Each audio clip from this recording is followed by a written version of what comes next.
"Get him out of my sight," Vanessa sneered, while the entire 14th floor laughed at the struggling single father. Logan didn't argue with the security guards. He just dropped to his knees to shield his 8-year-old daughter Mia, whose hands were clamped over her ears. But as the office smirked at their humiliation, they didn't notice the little girl picking up her father's cracked phone, and they had absolutely no idea who she was about to call. But before we find out who was on the other end of that line, we need to go back in time to where it all really began. It was 7:00 a.m. on a Monday.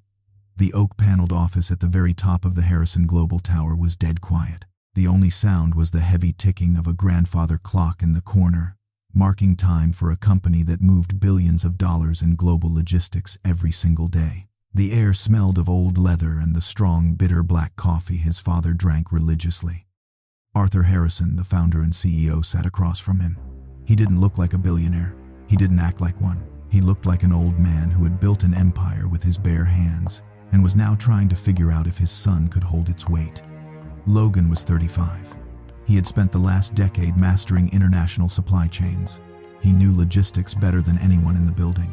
He was supposed to take over the CEO seat by the end of the year, but Arthur had a different plan.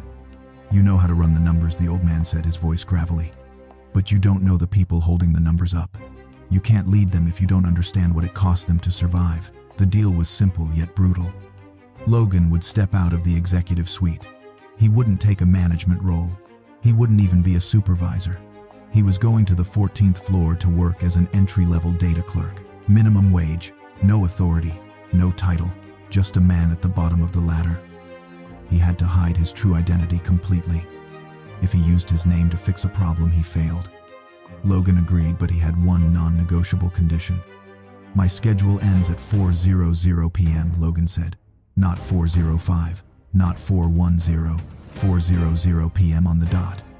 Mia's routine can't change." His 8-year-old daughter Mia was mildly autistic. She relied on absolute predictability. Any sudden shift in her schedule didn't just upset her. It triggered full-blown sensory meltdowns. Being a single father was a job that demanded more precision than managing any global supply chain. Arthur nodded slowly. He stood up, poured a second cup of coffee, and pushed it across the mahogany desk. "They will test you down there," Arthur warned. "They will push you to your limit. But remember this." He looked Logan dead in the eye. "True power isn't about who you can break, son. It's about who you can protect." Logan didn't say another word. He unbuttoned his tailored Italian jacket and draped it over the leather chair. He changed into a pair of worn-out Dickies khakis and a faded gray t-shirt. He laced up a pair of scuffed steel-toe work boots he usually kept for weekends in the garage. He was ready to be invisible. He was ready to accept the low pay and the disrespect of people who had no idea they were talking to their future boss.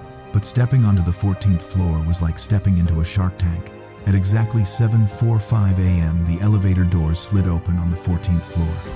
Logan stepped out carrying nothing but a battered cardboard banker's box holding a few basic desk supplies and a framed photo of Mia. The air hit him immediately. It was freezing, the industrial air conditioning blasting from the ceiling vents. But the chill wasn't just in the temperature, it was in the atmosphere. The 14th floor was responsible for processing the massive influx of shipping data. It was the engine room of the company. But instead of a hum of productive energy, there was only a suffocating tension. Dozens of employees sat hunched over their monitors. The only sound was the frantic, stressed clacking of keyboards. No one was talking. No one even dared to look up. Logan walked down the narrow aisle, searching for his assigned cubicle. Suddenly, a heavy scent of expensive designer perfume cut through the stale office air. Vanessa, the project manager, marched down the hallway. She wore a sharp blazer and carried a clipboard like a weapon. She stopped right in front of Logan, her eyes scanning him from his faded shirt down to his scuffed boots. Her lip curled in sheer disgust. "You, the new temp?" she asked, her voice dripping with condescension. Logan adjusted his grip on the cardboard box. "I'm the new data clerk." Vanessa didn't even acknowledge his correction. "Good. The coffee machine is in the break room. Black, no sugar." "Make it fast." She didn't ask. She ordered him, and he wasn't even her assistant. From a nearby cubicle, an older woman with graying hair, Mrs. Eleanor, let out a quiet, suppressed sigh. She kept her eyes glued to her screen, her shoulders slumped in exhaustion. A younger guy, Derek, sat across from her. He leaned back in his chair and smirked at Logan. He was Vanessa's right-hand man, and he clearly enjoyed watching the new guy get degraded on his very first morning. Logan's jaw tightened. He could have fired her right then and there.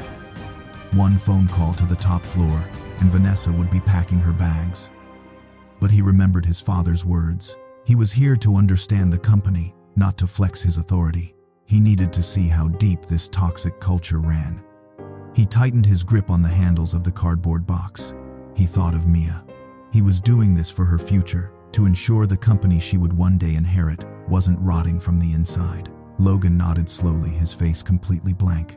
Right away, he said softly. He set his box down and walked toward the break room like a ghost, choosing silence over pride. Derek chuckled, clearly marking Logan as a coward, an easy target for bullying.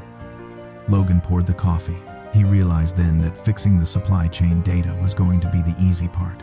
The real test wasn't the work, it was the people.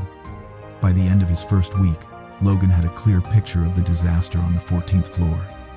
The logistics data was a chaotic mess, riddled with inefficiencies and backlog. But for a guy who had optimized global shipping routes for a decade, it was child's play. He quietly worked through the backlog, cleaning up corrupted files and streamlining the spreadsheets without drawing attention to his expertise. It was Friday afternoon. The digital clock on the wall clicked to 3:55 p.m. Logan was finishing his final data entry for the day. He saved his work, closed the applications, and reached for his worn backpack. That's when a massive stack of manila folders slammed onto his desk with a heavy thud. Dust plumed into the air. Logan looked up to see Derek standing over him wearing a smug grin. "Vanessa wants these inputted by tomorrow morning," Derek said, his tone leaving no room for argument. "Looks like you're staying late on a Friday, new guy." Logan stared at the stack of folders.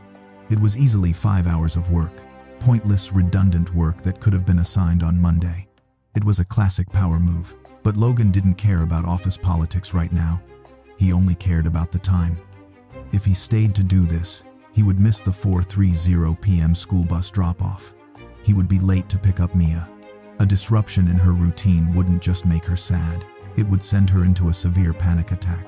She needed to see him standing at the exact same spot, at the exact same time, holding her favorite snacks. The job was a test, yes, but his daughter was his life. Logan didn't argue. He didn't explain his situation or beg for mercy. He simply locked his computer screen, grabbed his backpack, and stood up.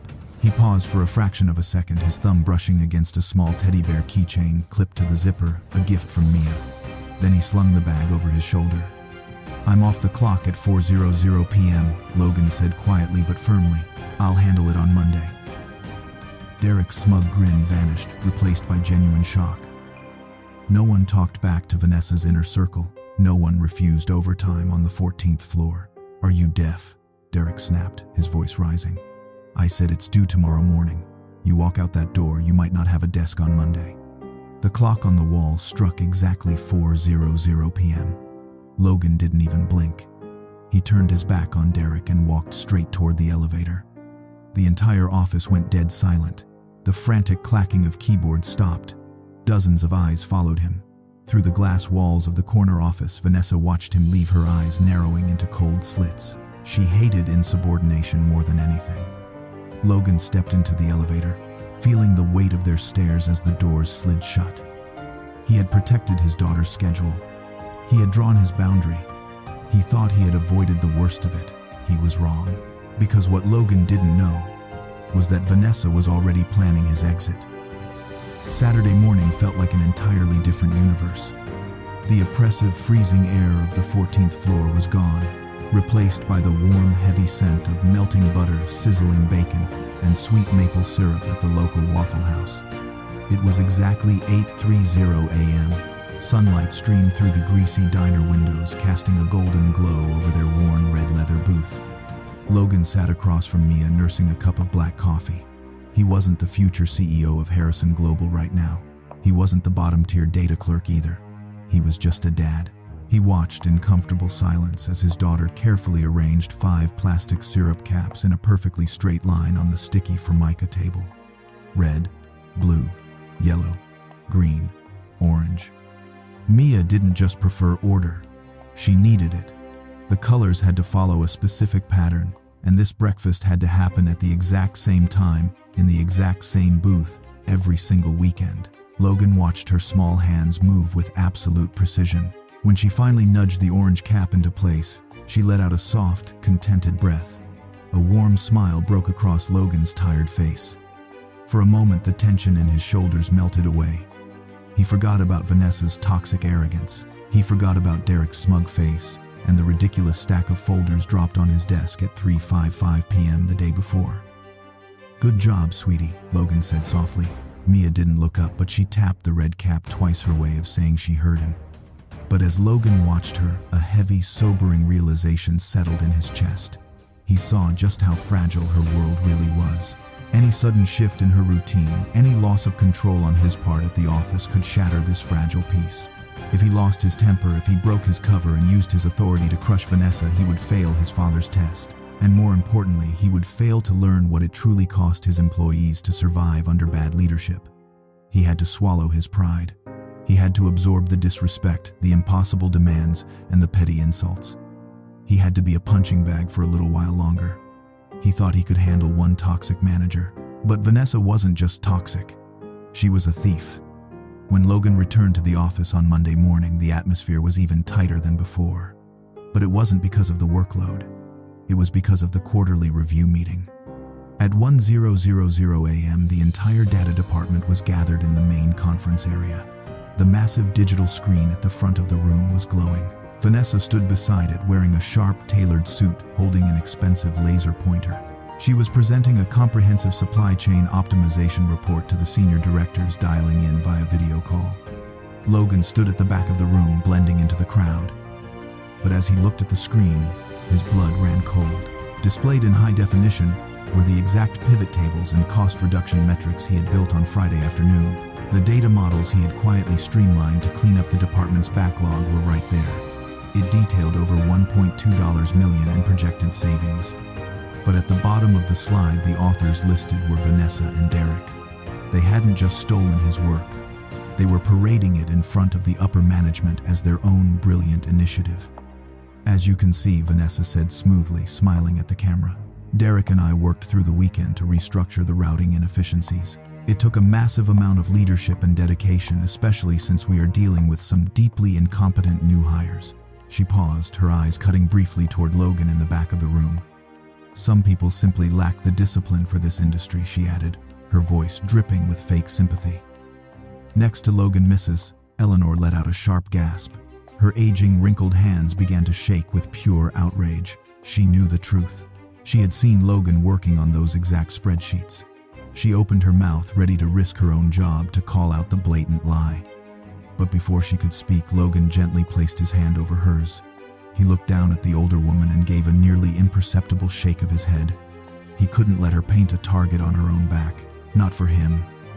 Not when she needed her pension. Mrs. Eleanor clamped her mouth shut, her eyes shining with unshed tears of frustration. On the screen, the directors praised Vanessa's ingenuity. Derek leaned against the wall, soaking up the unearned glory. Logan was officially marked as the lazy, underperforming temp, while the thieves took the credit for saving the project. Stealing his work was one thing, but what they planned next was unforgivable. The moment the meeting ended, Vanessa snapped her fingers in Logan's direction. "My office, now." The corner office was enclosed in floor-to-ceiling glass, putting whoever was inside on full display for the rest of the 14th floor. Logan walked in and stood silently. Vanessa didn't offer him a chair. She walked over to the blinds and pulled them shut with a sharp, aggressive yank, cutting them off from the rest of the floor. Then she sat behind her massive mahogany desk. Click, click, click. She rhythmically tapped an expensive silver ballpoint pen against the glass surface. The sound echoed in the confined space, heavy and oppressive. "Let's get one thing straight," Vanessa sneered, dropping the fake corporate smile. "I know your type. You're a pathetic single father scraping by on minimum wage. You need this paycheck. You need the insurance. Which means you belong to me." Logan didn't say a word. He just stared at her, his face an unreadable mask. "You think you can just walk out at 4:00 p.m., she laughed, a cold, cruel sound. "You leave when I tell you to leave." If you ever pull a stunt like Friday again, I will personally make sure you fail your probationary period. And good luck finding another job in logistics with a termination on your record." She leaned forward, her eyes narrowing. "From now on, you do exactly what Derek tells you. You process the grunt work, we take the credit. When a project fails, it's your fault. That's your job." Underneath the desk, out of her sight, Logan's hand slowly curled into a tight, white-knuckled fist. The urge to fire her, to strip her of her title and throw her out of the building roared in his chest. But he took a slow, measured breath. He forced his hand to relax. He looked at her not with fear but with a chilling, dead-eyed calm. "I understand my position," Logan said, his voice terrifyingly quiet. Vanessa smiled, utterly satisfied. She leaned back in her chair, confident that she had completely broken the will of this desperate, struggling father. She thought she had won. She didn't realize she was playing with fire, because what Vanessa didn't know was that Logan was already collecting evidence. By Friday morning, the atmosphere on the 14th floor had shifted from tense to completely toxic. Logan stepped out of the elevator at exactly 7:45 a.m. He held his worn backpack over one shoulder, thinking about the weekend ahead with Mia. He walked over to the main double-glass doors of the data processing center and swiped his keycard. Instead of the usual soft green light, the scanner flashed a harsh, blinding red. Access denied. A sharp, high-pitched beep echoed through the quiet lobby. It was loud, too loud. Inside the glass doors, the frantic clacking of keyboards instantly stopped. Every single head turned toward him. The silence was thick, heavy, and extremely uncomfortable. A second later, people quickly looked away, staring hard at their monitors. No one wanted to be caught looking at the dead man walking. Logan didn't panic. He stood perfectly still, his eyes scanning the room through the glass. He knew exactly what this meant. Someone had deliberately locked him out of the system. A moment later, two massive security guards stepped off the service elevator behind him. "You need to come with us," the taller guard said, his hand resting aggressively on his utility belt. "Human Resources is waiting." Logan didn't argue. He didn't demand an explanation. He just nodded calmly. As he walked down the hallway, flanked by the guards, the pieces clicked into place in his sharp mind. Yesterday afternoon at exactly 5:00 p.m., someone had logged into his terminal. He was already on a school bus run picking up his daughter, but whoever used his machine didn't just browse the internet. They had accessed a highly restricted database and exported thousands of sensitive client records to an unsecured external server. It was a massive, catastrophic security breach. The kind of breach that didn't just get you fired, it got you sued into bankruptcy and permanently blacklisted from the global logistics industry. Vanessa and Derek hadn't just stolen his spreadsheets. They were framing him for corporate espionage to cover up their own disastrous data leaks. The trap was perfectly set. All Vanessa needed was for him to panic, to sweat, to beg for his job. He had exactly 10 seconds before the HR representative opened the door. The HR conference room was a glass box. Inside, Vanessa sat at the head of a polished mahogany table, looking incredibly pleased with herself. As Logan sat down, she didn't waste any time. She slid a crisp white termination paper across the table along with a cheap plastic pen. "Gross negligence and corporate theft," Vanessa said smoothly. "We have the IP logs. Your terminal was used to steal client data yesterday at 5:00 p.m. Sign the confession, and we won't press criminal charges. Refuse and the police will be here in 5 minutes." It was a flawlessly executed blackmail. But just as Logan reached for the pen, he saw a movement outside the glass wall. Mrs. Eleanor was standing in the hallway. She looked terrified, but she took a step toward the door, her hand reaching for the handle. She was going to come in. She was going to testify that she saw Derek sitting at Logan's desk at 5:00 p.m. yesterday. Vanessa saw her too. Vanessa's eyes narrowed into icy slits. She didn't yell. She just leaned back in her chair and stared directly at the older woman, raising one perfectly plucked eyebrow. It was a silent, venomous threat, a reminder that Mrs. Eleanor was 3 years away from retirement, and one wrong word would cost her the pension she desperately needed to survive. Mrs. Eleanor froze. Her hand trembled violently on the door handle. She looked at Logan, her eyes silently pleading for forgiveness as she slowly backed away, her head hanging in helpless defeat. God, he wanted to tear the paper up and expose Vanessa right there. He wanted to dial his father's private number and burn her career to the ground. Underneath the table, Logan's hand curled into a fist so tight his knuckles turned white. But then his father's voice echoed in his mind. True power isn't about who you can break, son. It's about who you can protect. If Logan blew his cover now, Vanessa would absolutely destroy Mrs. Eleanor on her way down. He couldn't let a hard-working woman lose her retirement over a petty power struggle. Logan slowly released his fist. He looked at Mrs. Eleanor through the glass and gave her a warm, reassuring smile. He nodded softly, letting her know it was okay. Then he picked up the cheap plastic pen. He signed his name, but he wasn't signing a confession. He was signing Vanessa's death warrant. 10 minutes later, Logan was back at his cubicle. He pulled out the battered cardboard banker's box he had brought on his very first day. The office was dead silent again, but this time the silence was suffocating. Dozens of eyes were glued to his back. He carefully packed his few personal belongings, a couple of notebooks, a coffee mug, and finally the framed photo of Mia. He wiped a speck of dust off the glass frame before placing it gently inside the box. Derek leaned against the edge of the cubicle partition. He crossed his arms, smirking broadly, making sure his voice carried across the entire room. Good luck finding a job with a massive data breach on your record. Single dad Derek sneered, his voice echoing loudly. Maybe you can flip burgers. I hear they don't do background checks. Logan didn't even look at him. He simply hoisted the cardboard box into his arms. The 2250-pound security guard stepped up tightly beside him, ready to escort him out of the building like a common criminal. The entire 14th floor had completely stopped working to watch the spectacle of his public execution. But Logan didn't hang his head in shame. He didn't shuffle his feet or try to hide his face. He held his spine perfectly straight. He walked down that long, fluorescent-lit hallway with a quiet, undeniable dignity that deeply confused everyone watching. He completely ignored Derek's petty provocations, acting as if the man didn't even exist. He was walking out as a massive failure in their eyes, carrying the humiliating weight of a crime he absolutely did not commit. He was experiencing exactly what his father wanted him, to feel the crushing, terrifying powerlessness of a regular employee facing a corrupt, rigged system. He stepped into the elevator. The heavy metal doors slid shut with a definitive thud, finally cutting off Derek's cruel laughter. He thought hitting rock bottom on the 14th floor was the end of the nightmare, but the real explosion was waiting down in the lobby. I got to pause right here. What would you do if you were holding a billionaire's trump card, but you had to walk the ultimate walk of shame just to protect a coworker's livelihood? Tell me down in the comments, because what happened next changed the entire company forever.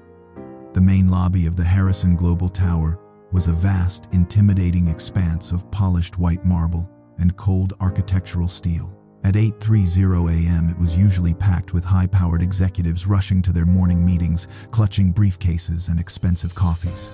Today, it was the stage for Logan's public execution. As the heavy brushed steel elevator doors slid open, Logan stepped out, gripping the battered cardboard banker's box. The two massive security guards shadowed him tightly, their heavy tactical boots echoing sharply against the pristine stone floor. It was a deeply humiliating procession designed specifically to break his spirit.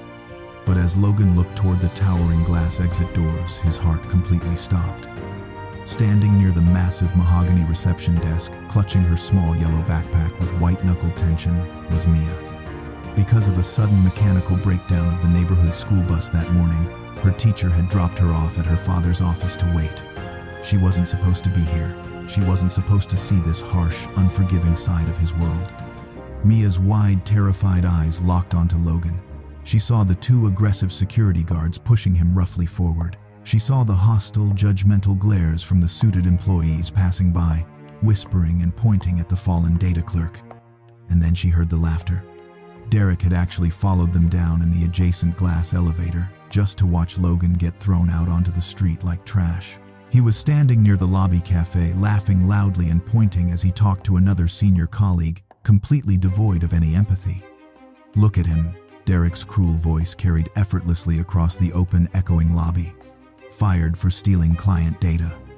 What a pathetic, desperate loser. He couldn't even last a week."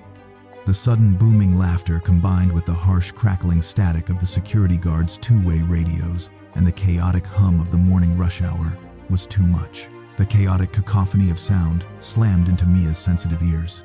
It was a massive, overwhelming sensory overload. Logan saw her small face crumple in sheer panic. Her breathing hitched, and her body began to tremble. He instinctively lunged forward, desperately trying to reach her before the full meltdown started. "Hey, keep moving!" The taller guard barked aggressively, shoving Logan hard in the shoulder. The sudden violent force knocked Logan off balance. He stumbled backward. The cardboard box slipped from his grip and hit the marble floor with a sickening, definitive crash. The glass from Mia's framed photo shattered instantly, sending sharp, jagged shards sliding across the polished stone and directly over Logan's scuffed work boots. In the past, a sudden violent noise like that would have made Mia collapse into a terrified, sobbing ball.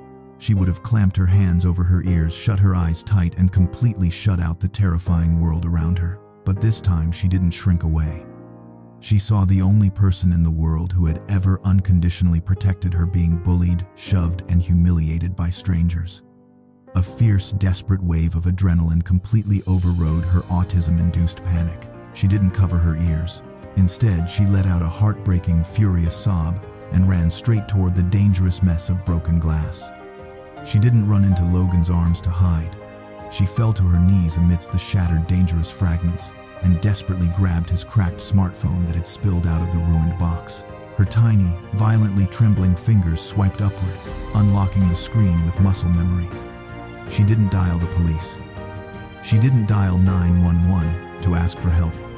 She dialed the only person in the entire world she knew who possessed the power to fix this absolute nightmare. Mia pressed speed dial number 1. Exactly 80 floors above the chaotic lobby in the ultra-secure, soundproofed executive boardroom, the quarterly board of directors meeting was in full swing.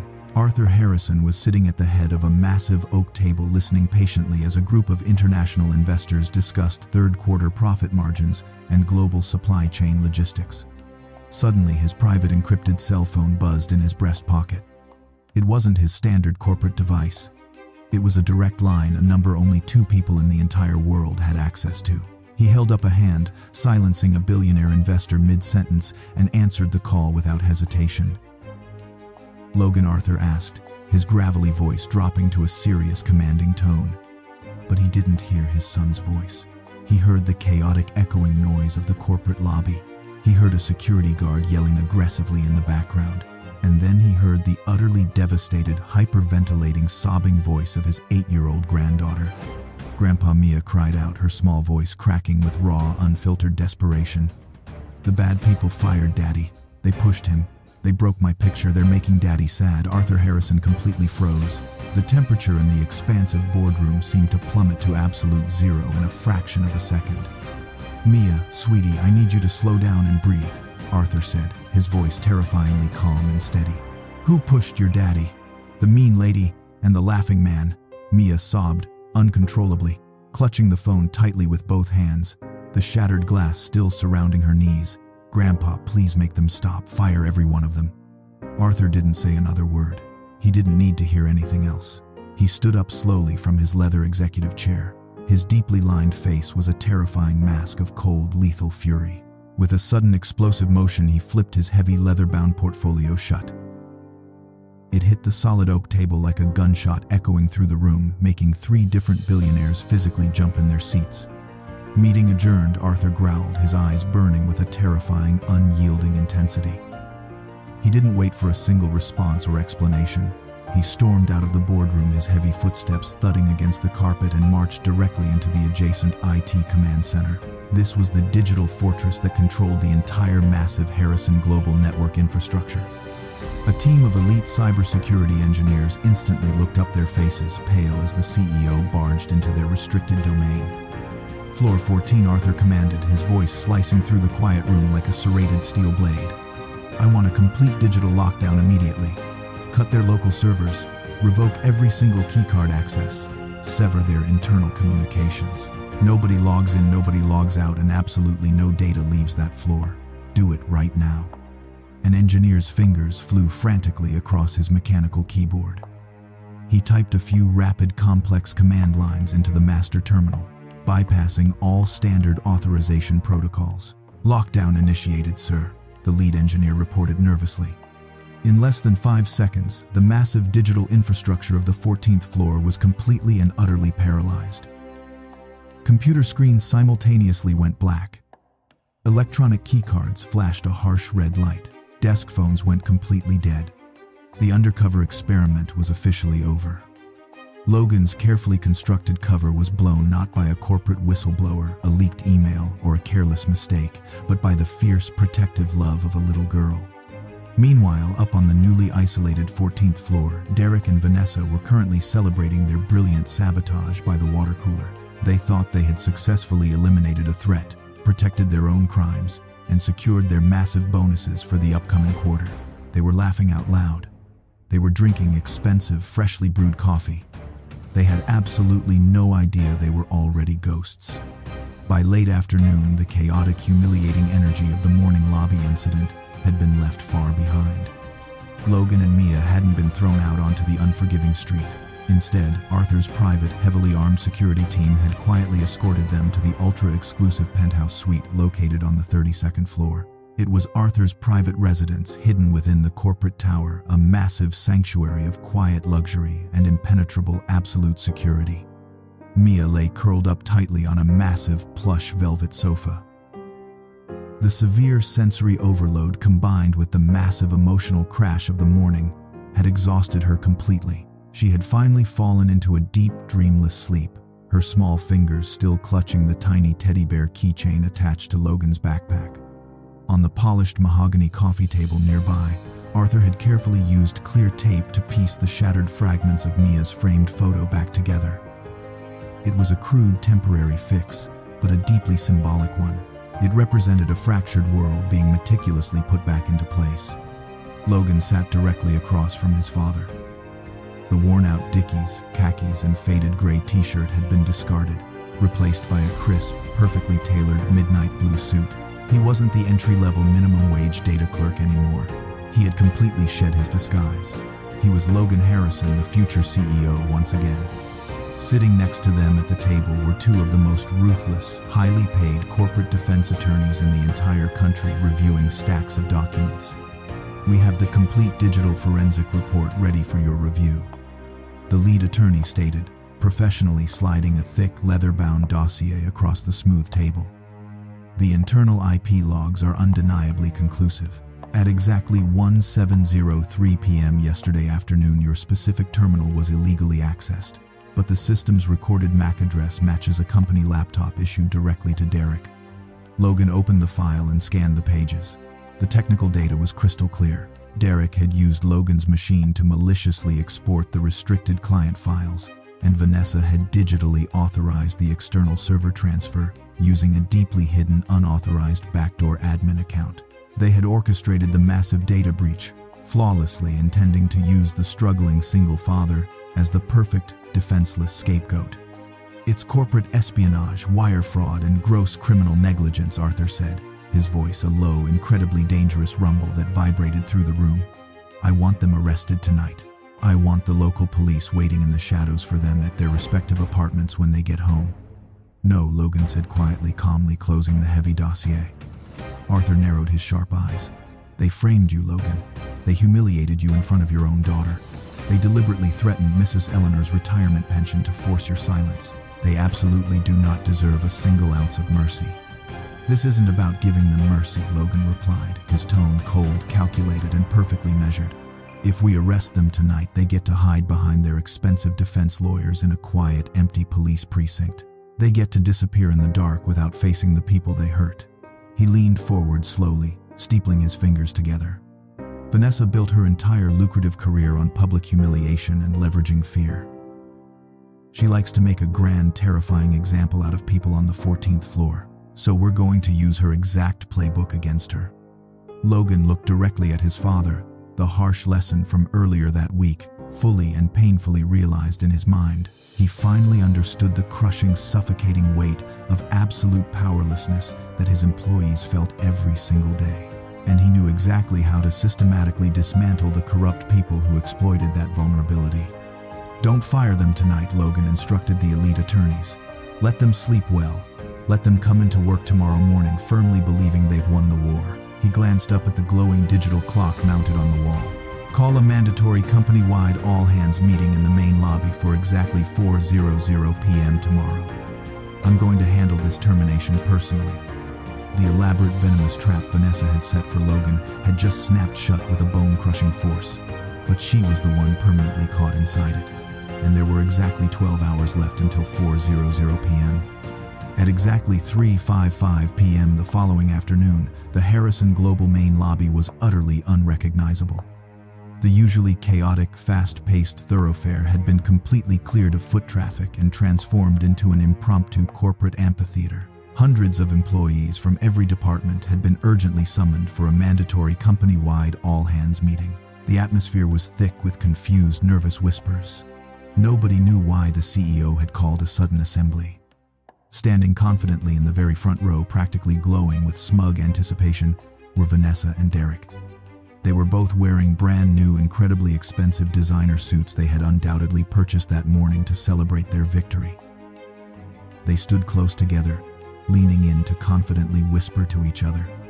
They were absolutely convinced that Arthur Harrison was about to personally commend them in front of the entire company for single-handedly identifying a massive security threat and saving the highly classified data project. "He's probably going to announce my promotion to VP," Vanessa whispered, adjusting her silk collar, "and your senior director spot." Derek smirked, nodding eagerly. "It's about time." At exactly 4:00 p.m., the massive brass-trimmed VIP elevator doors slid open with a soft melodic chime. The entire lobby fell completely pin-drop silent. Every single eye locked onto the polished metal doors, expecting to see the intimidating silver-haired founder step out to address his empire. But the person who walked out of that elevator wasn't the old billionaire. It was Logan. He wasn't wearing an expensive designer suit. He wasn't wearing a silk tie or a luxury watch. He was wearing the exact same worn-out, faded gray t-shirt, the same scuffed Dickies khakis, and the exact same steel-toed work boots he had worn the day before. The only difference was that his posture was no longer slouched in forced submission. His shoulders were broad, his spine was perfectly straight, and he radiated a terrifying, quiet, absolute authority.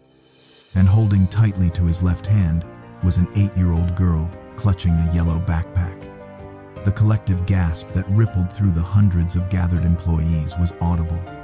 Vanessa's perfectly rehearsed, arrogant smile instantly froze, fracturing into pure, unadulterated confusion. Her sharp eyes darted wildly between the entry-level data clerk she had just fired yesterday and the massive, heavily armed executive security detail shadowing his every step.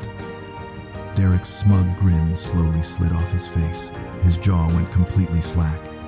Logan didn't need a custom Italian suit to command the massive room. He just needed the undeniable truth. He walked slowly and purposefully up the short steps to the raised wooden podium, gently guiding Mia to a secure chair right beside him. He adjusted the microphone, and then Logan reached into his pocket. Logan pulled out a small, sleek black USB drive and handed it silently to the lead IT director standing nearby. "Bring it up," Logan commanded, his voice echoing cleanly through the massive lobby speakers. Instantly, the gigantic high-definition presentation screen mounted behind the podium flickered to life. It didn't display the standard corporate quarterly earnings or optimistic marketing slides. It displayed a massive, highly detailed digital forensic log. Logan leaned into the microphone. He didn't yell. He didn't raise his voice. He spoke with a cold, terrifying calmness that cut straight to the bone. "My name is Logan Harrison," he began, watching the shock ripple through the crowd. "For the past week, I've been working on the 14th floor. But what I experienced down there was nothing but toxicity, exploitation, and fear." He pressed a small clicker. The screen shifted to the undeniable time-stamped IP security logs. "Yesterday afternoon, highly classified client data was deliberately stolen from my terminal," Logan stated, his eyes locking directly onto the front row. "But the system's recorded MAC address belonged to a machine issued to Derek, and the unauthorized backdoor server transfer was digitally approved by Vanessa." The entire lobby erupted into shocked, horrified murmurs. Vanessa physically stumbled backward, the color completely draining from her carefully contoured face. Panic, raw and ugly, suddenly gripped her. She desperately looked around, realizing she was completely trapped. "It was him," Vanessa suddenly shrieked, pointing a shaking, manicured finger at Derek, desperately trying to throw him under the bus to save herself. He acted alone. I had absolutely no idea. You gave me the login. Derek yelled back instantly, his voice cracking with sheer terror as he backed away from her. You planned the whole thing to cover your own failed metrics. Logan simply raised one hand. The entire massive room went dead silent again. You tried to build your careers by destroying a single father you thought had no voice, Logan said, his voice dropping to a dangerous rumble. You leveraged a pensioner's retirement fund to force silence. You stole credit for work you didn't do. And you did it all because you thought power meant crushing the people beneath you. Logan gripped the edges of the wooden podium. Vanessa, Derek, you are both terminated effective immediately, Logan declared, the finality of his words echoing off the marble walls. Our corporate legal team is already filing the necessary paperwork for corporate espionage, and I will personally ensure that both of your names are permanently blacklisted across the entire global logistics industry. They had tried to steal his quiet, hard-earned dignity. Instead, he had completely annihilated their careers. But the most satisfying punishment wasn't quite finished yet. Two heavily armed corporate security officers immediately stepped forward, flanking Vanessa and Derek tightly. Escort them to the 14th floor, Logan instructed the guards, his voice perfectly level. Then Logan gestured to the side of the stage. Two maintenance workers quietly walked forward carrying two empty, cheap, battered cardboard banker's boxes. They set them down heavily on the marble floor right in front of the two disgraced executives. You're going to pack your own desks, Logan told them, staring them down with cold, unwavering eyes. And you're going to do it under the direct supervision of every single employee you spent the last 5 years terrorizing. The poetic, brutal justice of the moment hung thickly in the air. Vanessa, who had built an entire career on publicly humiliating her subordinates with the cardboard box walk of shame, was now being forced to endure the exact same agonizing fate. Vanessa's hands shook violently as she stared at the empty brown box. She looked utterly pathetic, a small, cruel bully stripped of all her artificial power. Derek was already hyperventilating, staring blankly at his polished Italian leather shoes. As the guards nudged them forward, a sudden movement in the crowd caught everyone's attention. Mrs. Eleanor, the quiet, elderly data clerk, who had lived in constant, terrifying fear of Vanessa's wrath, stepped out from the tightly packed crowd. She didn't shuffle her feet. She didn't look down at the floor to avoid eye contact. She stood tall, her shoulders pulled back proudly. She looked Vanessa dead in the eyes, her expression a mix of profound pity and absolute undeniable triumph. Slowly, deliberately, Mrs. Eleanor began to clap. It started as a single, quiet sound. But within seconds, the employee standing next to her joined in. Then, another, and another. The applause rapidly swelled, rolling through the massive lobby like a tidal wave of pure, cathartic release.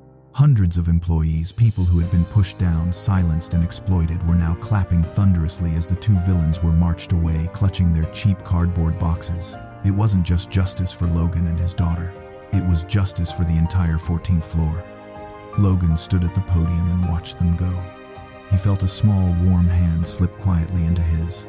He looked down and saw Mia smiling up at him, the fear completely gone from her bright eyes.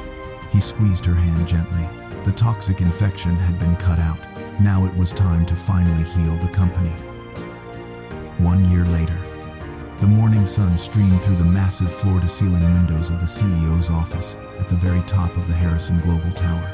The heavy, oppressive oak paneling had been completely stripped away, replaced by bright open glass and modern warm lighting. The old, suffocating atmosphere was entirely gone. Logan sat behind the sleek, modern executive desk, reviewing the latest quarterly logistics reports. He was wearing a sharp, tailored suit, looking every bit the brilliant leader he was born to be. But the most important change wasn't the furniture or his wardrobe. It was the culture. Voiceover. Gentle, reflective tone. There are leaders who build their entire corporate empires on fear and intimidation. They believe that power is measured by how quickly people look away when they walk into a room. And then there are those who build it on empathy. Sometimes the true measure of a man isn't what he successfully builds. It's what he willingly walks away from. Logan signed a document authorizing a new comprehensive flexible hours program specifically designed for single parents across the entire global company. He had also established a highly secure, completely anonymous whistleblower hotline that went directly to his personal desk, ensuring that no manager could ever weaponize fear on the floor again. He looked up from his paperwork. Sitting happily in a brightly colored beanbag chair in the sunlit corner of the massive office was Mia. She wasn't hiding from loud noises or aggressive people. She was peacefully focused on a large sketchbook, humming a quiet, happy tune as she carefully drew a picture of a superhero wearing scuffed work boots and a faded gray t-shirt. Logan smiled, leaning back in his leather chair. He had finally learned the lesson his father had tried to teach him a year ago. He finally understood the heavy, profound responsibility of leadership. Voiceover continues. And true power, it isn't about who you have the ability to break. It's about who you have the strength to protect. Logan stood up, walked over to his daughter, and gently ruffled her hair. She looked up and beamed at him, showing off her drawing. The company was more profitable than it had ever been in its 50-year history, but looking at his daughter's relaxed, happy smile, Logan knew that was his greatest accomplishment. Call to action. What about you? Have you ever had to swallow your pride or hide who you really are just to protect someone you love from a broken system? Let me know your story down in the comments below. And don't forget to hit that subscribe button to Story US for more stories about the incredible sacrifices we make for the people who matter most.